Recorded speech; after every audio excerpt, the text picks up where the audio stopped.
Well, it just snowed the day before. This is April 5th, and I just want to do a hike up Neffs Canyon and see what we find. Probably not a whole lot of plants. Well, I have been seeing a few Erythronium, grandiflorum, like right over there, as I talked about in the last video.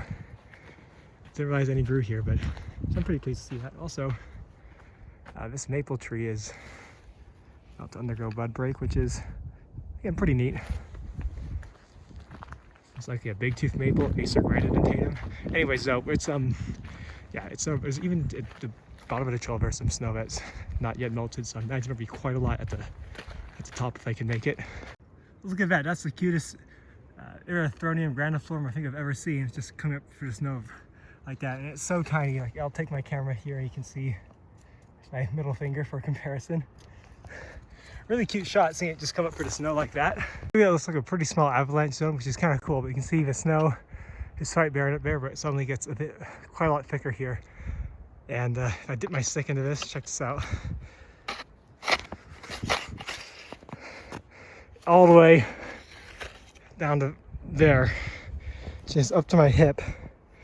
Okay, so this shrub right here is a Sambucus caerulea, or a red elderberry, which is there's two elderberry species in the Wasatch, the other one being Rhizomosa.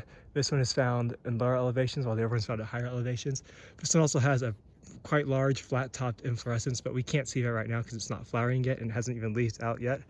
But you can tell that it's a Sambucus because it's got this very distinctive kind of bark, and it's also got these very clearly opposite branches. So for each branch, there's another branch coming out on the opposite side of the plant.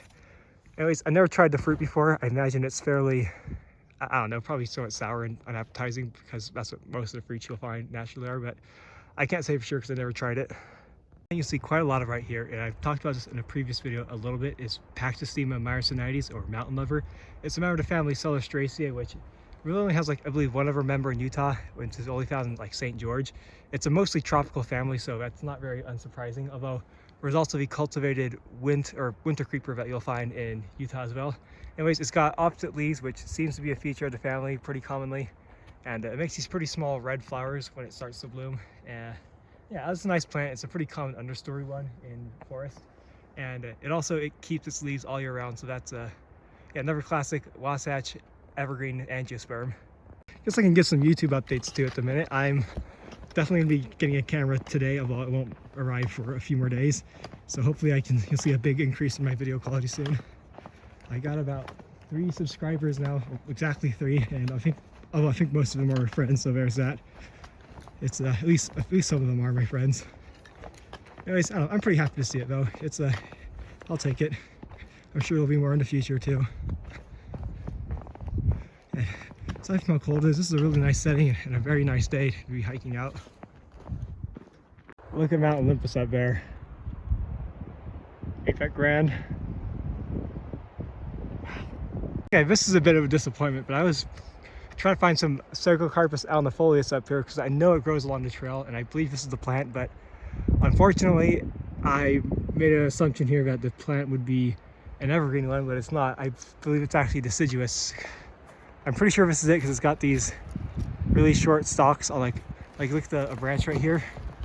It's got these hold on, let's get it again.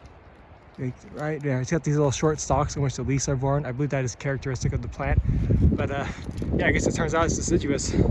Who knew? Anyways, I wanted to find it because I knew it was a relative of the obviously of Cercocarpus lenticulus, which we have featured a few times on this channel. But oh well, yeah, we'll find it in the summer at least. There'll be more opportunities in the future to show it off. So somewhere up there in Neffs Canyon, there was a fire 2 years ago, the Neffs Fire, and I think it'd be really cool to go and hike off trail and try to find it. It's not too far off trail apparently, but it is quite steep in an area, and I'd be a bit worried to run into you know, mountain lions and the like if I tried that. But I do think it'd be really cool to see what it looks like now. So hopefully I could do that later in the year. Well, should I see where this rope leads to? I'm kind of curious, but Lord knows there's been enough erosion right here. Oh, wow, let's see what's up there.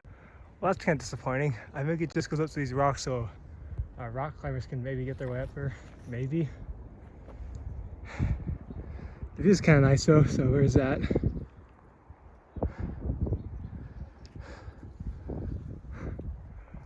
Well, now I gotta find my way back down. Shoot.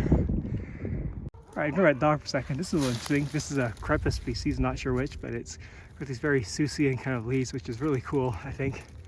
It's a member of the family Asteraceae, and I believe a part of the chicory or tribe, which you can see by this milky sap that's coming out. Unlike the myrtle spurge milky sap, it's actually perfectly safe, and most of the chicories, from as far as I'm aware, are actually edible.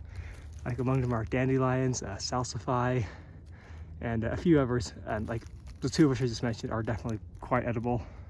So yeah, pretty cool, and this is a native one, I believe. So I like that.